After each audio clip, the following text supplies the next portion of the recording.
थोड़ी सी ना हम ग्लोबलाइजेशन की बात करते हैं कि उसके सपोर्ट में कौन कौन से आर्ग्यूमेंट है और उसके अगेंस्ट में कौन कौन से आर्ग्यूमेंट है, ठीक है। एग्जाम्पल्स तो हम बाकी जो पढ़ोगे बाहर से उठा लेना, but this is very important, ठीक है। सबसे पहले हम बात करते हैं सपोर्टर्स की, तो चालू करते हैं।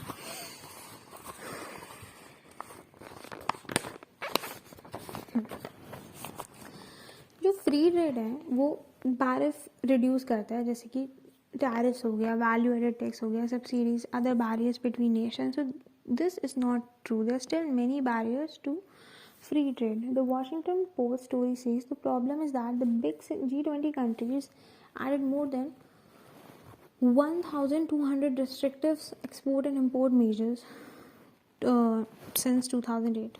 ठीक है, आगे जो प्रोपोनेंट है ग्लोबलाइजेशन के वो कहते हैं कि फ्री ट्रेड जो है वो ग्लोबल इकोनॉमी में ग्रोथ क्रिएट करता है, जॉब्स क्रिएट करता है, कंपनीज को ज़्यादा कॉम्पिटिटिव बनाता है, प्राइस को कम करता है, ठीक है।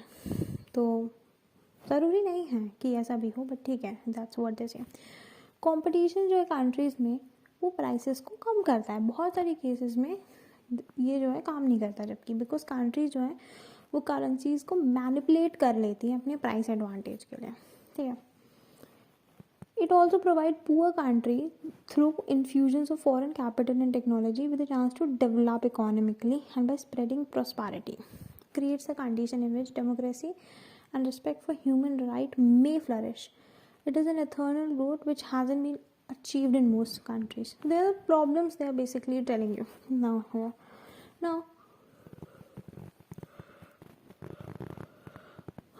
तो कहते हैं कि जो गरीब कंट्री है उसमें फॉरेन कैपिटल और टेक्नोलॉजी की इन्फ्यूजन्स क्रिएट कर देता है with the chance to develop economically, जिससे एक चांस होता है वो इकोनॉमिकली डेवलप कर सके और प्रॉस्पेरिटी स्प्रेड कर सके। जो एक कंडीशन क्रिएट करती है in which democracy and respect for human right में फ्लरिश, जिसके चक्कर में डेमोक्रेसी और ह्यूमन राइट आएगी, बट पक्का नहीं आएगी या नहीं आएगी, आएगी या नहीं आएगी, देयर इज नो श्योरिटी, ठीक है। According to supporters, globalization and democracy should go hand in hand, of course. जो supporters वो कहते हैं कि दोनों इकट्ठे चलने चाहिए. It should be pure business with no colonialist design. ठीक है, एक तो पूरा business होना चाहिए जिसमें colonialist design ना हो. There is now a worldwide market for companies and consumers who have access to products of different countries. ठीक है, अभी देखो एक worldwide market तो है आपका कंपनीज के लिए, कंज्यूमर्स के लिए, जिनके पास क्या है, इनके पास एक्सेस है प्रोडक्ट को to products of different countries, जिनके पास अलग अलग प्रोडक्ट को अलग अलग कंट्रीज से लेने की एक्सेस भी है। Gradually there is a world power that is being created instead of compartmentalize power sectors. एक बड़ी दुनिया की पावर बन रही है, ऐसा नहीं कि कंपार्टमेंटलाइज हो रही है पावर सेक्टर्स, पर एक बड़ी पावर बन रही है। Politics is merging and decisions that are being taken are actually beneficial for people all over the world. So there is simply a romanticized view of what is actually happening. ठीक है, romanticized view है कि क्या हो रहा है. Okay, so there is more influx of information between two countries which do not have anything in common between them. ये भी बात है यार कि information आ रही है दो countries के बीच में जिनके बीच में बिल्कुल कुछ भी common नहीं है. There is cultural intermingling and each country is learning more about other culture. इनके बारे में जो कल्चर, इकोनॉमी, पॉलिटी का जो भी पॉइंट है, वो जो फ़ायदा नुकसान है वो इसमें आप पूरा एक्सप्लेन करोगे। जैसे कल्चरल इंटरमिंगलिंग हो रही है, कल्चरल इंटरमिंगलिंग में भी उसका फ़ायदा क्या है, उसका नुकसान क्या बताना आगे। Since we share financial interests, corporation and government are trying to sort ecological problems for each other.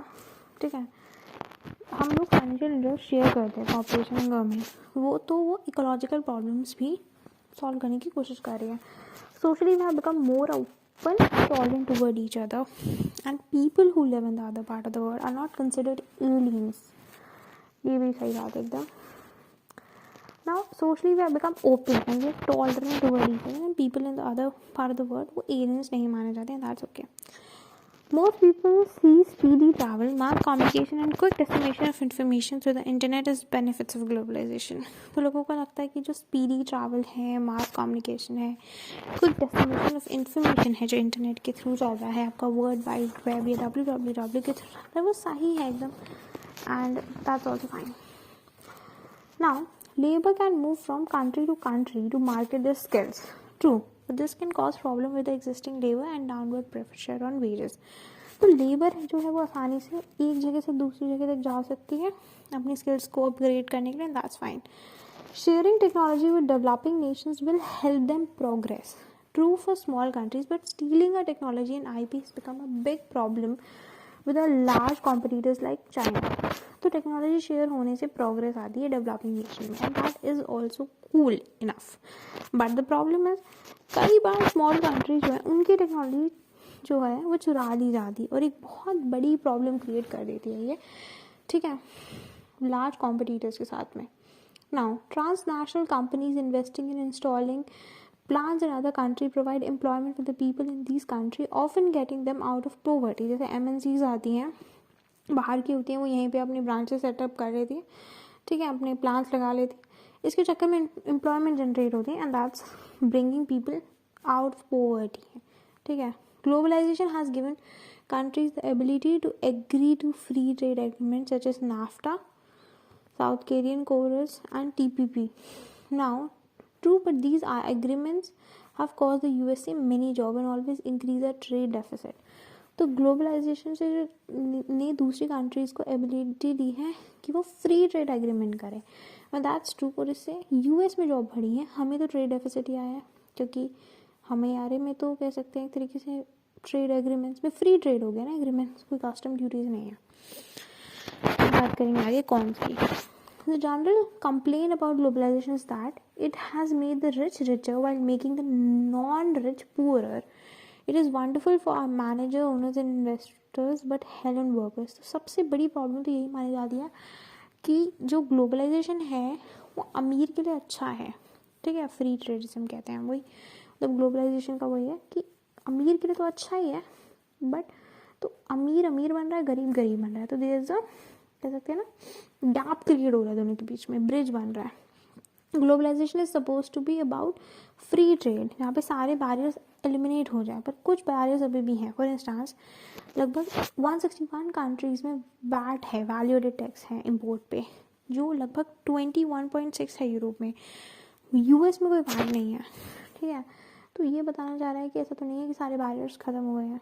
The biggest problem for developed countries that jobs जो है वो ख़त्म होती जा रही हैं और लो कॉस्ट कंट्रीज़ पे जाती जा रही है. According to conservative estimate by Robert Scott of the Economic Policy Institute, granting China most favoured nation status drained away 3 million jobs, including 2.4 million manufacturing jobs. He pegs the net losses due to our trade deficit with Japan with 8,96,000 job, around जैसे हम कह सकते हैं 9 lakh job, as well as additional around कह सकते हैं 6.25 lakh job, उससे ज़्यादा ही थोड़ी नहीं, हाँ 6.25 लाख से ज़्यादा ही लगभग 7 भी मान लो, from Mexico USA trade deficit run out from 1994 through. Workers in developed countries like the USA face pay cut from the employers. जो वर्कर्स हैं डेवलप्ड कंट्रीज में उनमें पे कट होता है एम्प्लॉयर से, जो अपनी जॉब चेंज करने की धमकी देते हैं.